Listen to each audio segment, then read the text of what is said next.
Ozymandias by Percy Bysshe Shelley.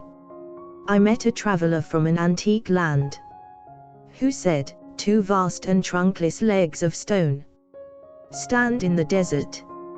Near them, on the sand, half sunk, a shattered visage lies, whose frown and wrinkled lip, and sneer of cold command, tell that its sculptor well those passions read, which yet survive, stamped on these lifeless things. The hand that mocked them, and the heart that fade.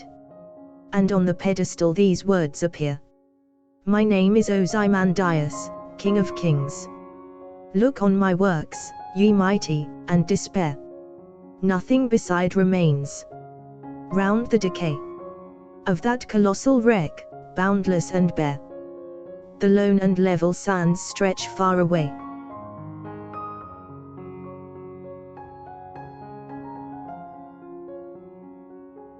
Meaning of the poem.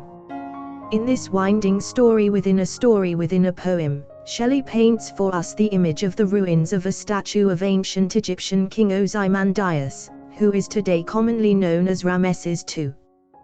This king is still regarded as the greatest and most powerful Egyptian pharaoh.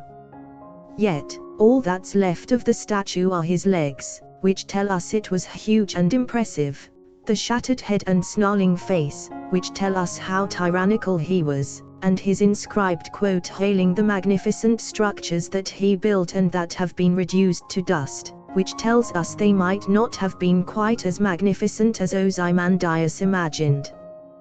The image of a dictator-like king whose kingdom is no more creates a palpable irony. But, beyond that, there is a perennial lesson about the inescapable and destructive forces of time, history, and nature. Success, fame, power, money, health, and prosperity can only last so long before fading into lone and level sands. There are yet more layers of meaning here that elevate this into one of the greatest poems.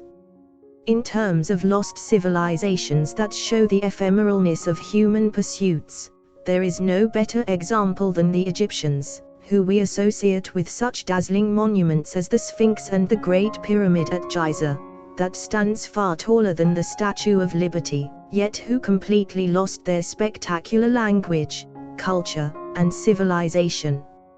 If the forces of time, history, and nature can take down the Egyptian civilization, it begs the question, who's next? Additionally, Ozymandias is believed to have been the villainous pharaoh who enslaved the ancient Hebrews and who Moses led the Exodus from.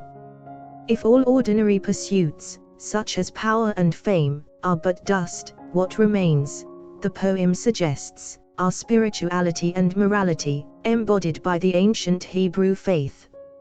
If you don't have those, then in the long run you are a colossal wreck.